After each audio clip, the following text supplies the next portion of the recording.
राष्ट्रवादी काँग्रेसकडून रुपाली चाकणकरांना विधान परिषदेची संधी मिळण्याच्या चर्चांवर त्यांच्या पक्षाच्या रुपाली ठोंबरे यांनी सवाल उपस्थित केलाय। एका महिलेला किती पदं देणार असा प्रश्न ठोंबरेंनी एक्सवर विचारलाय। तसंच पक्षातील इतर महिलांनाही समान संधी द्यावी अशी विनंती त्यांनी अजित पवारांकडे केली आहे। तर आपल्याला विरोधाचं गैर वाटत नाही, आपण त्याकडे लक्ष देत नाही असं रुपाली चाकणकर म्हणाल्या।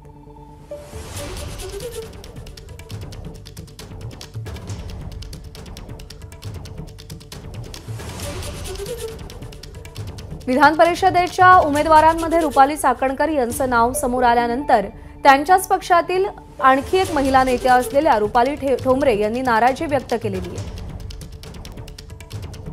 राष्ट्रवादीमध्ये एक व्यक्ती एक पद याच्यानुसार न्याय देण्यात यावा। पक्षात अनेक दुसऱ्या महिला आहेत, एकाच व्यक्तीला किती पदं देणार आणि कोणत्या कारणाने तुम्ही देताय हेही आमच्यासारख्या कार्यकर्त्याला आणि पदाधिकाऱ्याला माहिती असणं गरजेचं आहे।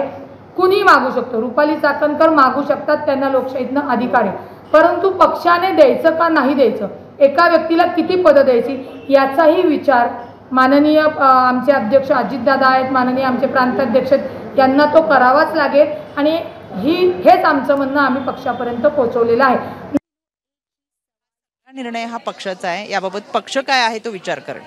पण असं एकंदरीत का होतंय, म्हणजे थेट पक्षातून तुम्हाला विरोध होतो ना, म्हणजे अर्थात तुमच्या नावाची चर्चा होती, तुम्ही गेले बरेच दिवस अनेक म्हणजे अर्थात या लाडकी बहीण योजनेमध्ये सुद्धा तुम्ही फिरताय, प्रचार करताय, राज्यभर फिरताय, एवढं सगळं असताना देखील तुम्हाला विरोध होतोय।